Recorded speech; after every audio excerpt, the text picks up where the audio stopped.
সিদ্ধ করা হয়নি, তাদের কার্যক্রম আপাতত স্থগিত রয়েছে, যে কোনো সময় আবার সচল হতে পারে।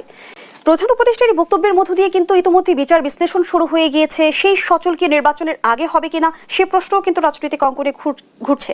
আপনি বিষয়টিকে কিভাবে দেখছেন? আমি আমার কাছে বিষয়টা খুব আশ্চর্যজনক মনে হয়।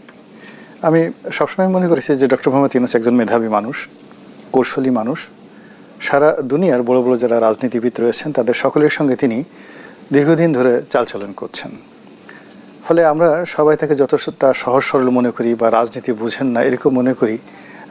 ওনার এই বক্তব্যের মধ্যে দিয়ে মনে হচ্ছে যে তিনি রাজনীতিটা খুব ভালো করে বুঝে গেছেন।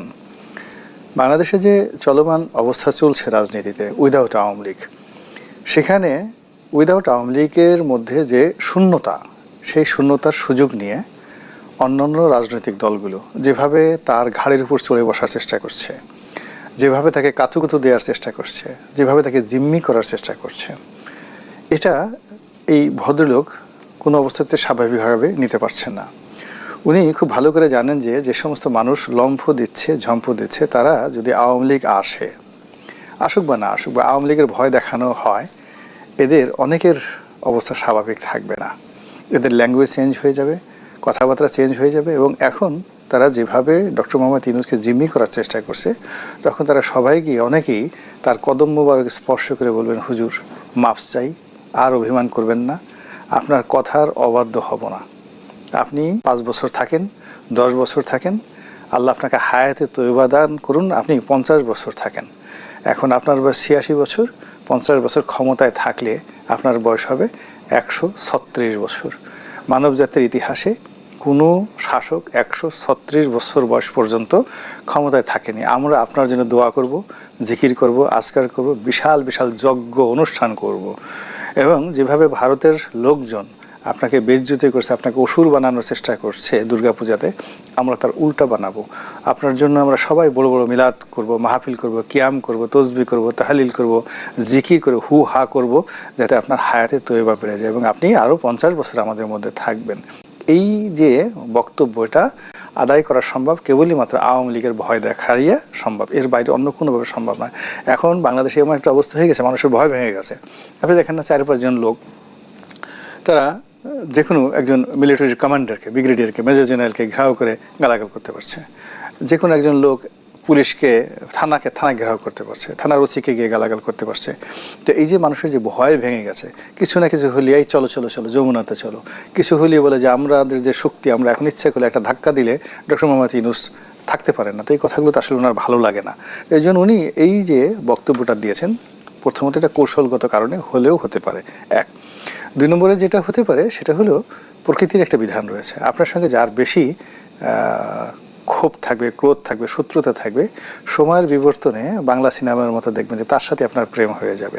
দেখেন না, নায়িকার সাথে নায়কের খুব ধাক্কা লাগে, তারপর নায়িকা খুব গালাগালি করে, নায়কও খুব গালাগালি করে, এরপর একে অপর সাথে তেড়ে আসে যে মেরে ফেলবো, খেয়ে ফেলবো, এরপর হঠাৎ করে তাদের মধ্যে কী করে যেন প্রেম হয়ে যায়, প্রেমের পরে হঠাৎ গানের পরে বিয়ে থা, সব কিছু হয়ে যায়।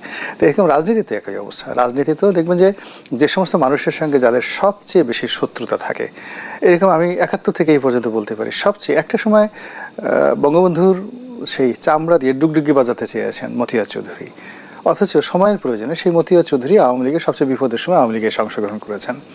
যখন বঙ্গবন্ধুর একেবারে বাংলাদেশে সবচেয়ে মানে কি বলবো, আকাশের সূর্যের মতো যার প্রভা রাজনীতিতে, ঠিক সেই সময়টাতে তার বিরুদ্ধে দাঁড়িয়ে স্বতন্ত্র নির্বাচন করেছেন সুরঞ্জিত সেনগুপ্ত। তো সেই সুরঞ্জিত সেনগুপ্ত আওয়ামী লীগ যোগদান করেছেন। হাসানুল হক ইনু, রাশেদ খান মেনন, মানে মেনন সাহেব এবং ইনু সাহেব, আপনি 70-এর দশক 60-এর দশক ছাড়া বুঝতে পারবেন না যে এই মানুষগুলো বাংলাদেশের প্রেক্ষাপটে কত বড় নেতা ছিলেন, পাহাড়ের মতো নেতা। এবং তাদের রাজনীতি ছিল বঙ্গবন্ধু বিরোধী রাজনীতি, আওয়ামী লীগ বিরোধী রাজনীতি। সেই মানুষগুলো দেখেন আওয়ামী লীগের কথা মতো, শেখ হাসিনার কথা মতো তারা হজ করে আসছে, উমরা করে আসছে। এই হলো অবস্থা। তো রাজনীতিতে শেষ বলে কোনো কথা নাই। তো সেই দিক থেকে যেহেতু ডক্টর মোহাম্মদ ইউনূসের দ্বারা শেখ হাসিনা ক্ষমতাচ্যুত হয়েছেন, ফলে আবার তার দ্বারা তিনি যে ক্ষমতায় বসবেন না এটা বলা যায় না, এবং এটাই হলো প্রকৃতির বিধান। এই জিনিসটা এমন হতে পারে।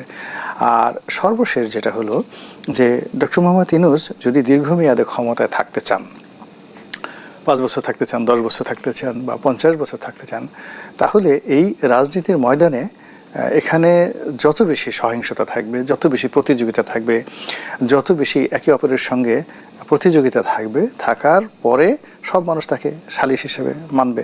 এখন বাংলাদেশে যে অবস্থায় হোক না কেন, ধরুন শেখ হাসিনা এলেন না, শেখ পরিবারও এলো না, কেবলমাত্র আওয়ামী লীগকে রাজনীতি করার অনুমোদন দেওয়া হলো এবং আওয়ামী লীগ অফিস খুলে দেওয়া হলো এবং পুলিশ প্রশাসন নিউট্রাল করে দেওয়া হলো যে ঠিক আছে, পুলিশ সেনাবাহিনী ওখানে যাবে না, গুলিস্তানে পুলিশ সেনাবাহিনী যাবে না, আওয়ামী লীগের লোক মানে ওখানে বসে মিছিল মিটিং করতে পারবে। আপনি একটু এই টেবিলে বসে আজকের দিনের বাস্তবতা চিন্তা করেন তো, যে এই তোরা রাজুতে আয়, এই পার্টি এখন গিয়ে এই তোরা বঙ্গবন্ধু অভিনেতা, এটা কি সম্ভব?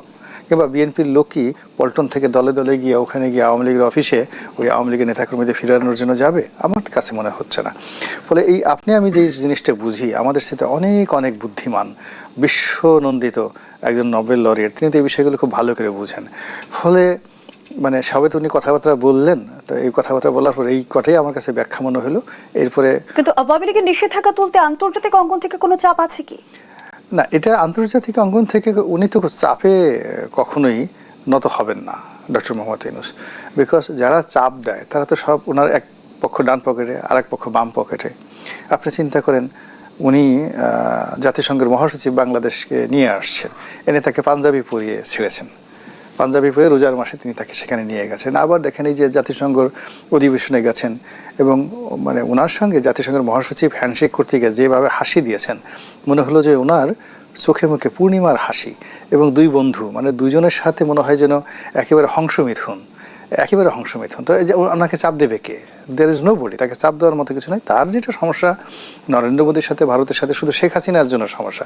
আদারওয়াইজ তিনি যদি এখন বাংলাদেশে বলেন যে শাহবাজ শরীফ বা পাকিস্তানের প্রধান সেনাপতি এখন আমার সঙ্গে সকালবেলা মানে আমি নাস্তা করবো এদের সঙ্গে, তারা চলে আসবে বাংলাদেশে। তিনি যদি এখন বলেন যে আমি আফগানিস্তানের এখন যারা ক্ষমতাধর লোকজন আছে আমি তাদের সাথে বসে চা খেতে চাই, তারা চলে আসবে না এখন। তো ওনাকে আমরা যত মনে করছি, আসলে ঘটনা তো তা না। উনি ওনার মতো চলছেন, উনি ওনার মতো 104 জন নিয়ে সেখানে গেছেন, মেয়েকে নিয়ে গেছেন, দুটো মেয়েকে নিয়ে গেছেন। উনি অসম্ভবকে মানে সম্ভব করা একজন মানুষ। তো কাজেই আমরা যারা তাকে নিয়ে অবমূল্যায়ন করি, বিভিন্ন রকম প্রেডিকশন করি, তারপর শেষে ভয় দেখানোর চেষ্টা করি, আলটিমেটলি আমরা যে নিজেরা ভয় পাচ্ছি, আমাদের অন্তর যে থরথর করে কাঁপে, বিভিন্ন চিন্তাভাবনাগুলো থরথর করে কাঁপে, এই আমাদের ভয়টা আমরা আসলে এই ডক্টর মোহাম্মদ ইউনূসের মতো মানুষের উপর চাপিয়ে দিয়ে আমরা নিজেরা মূলত বাঁচার চেষ্টা করছি।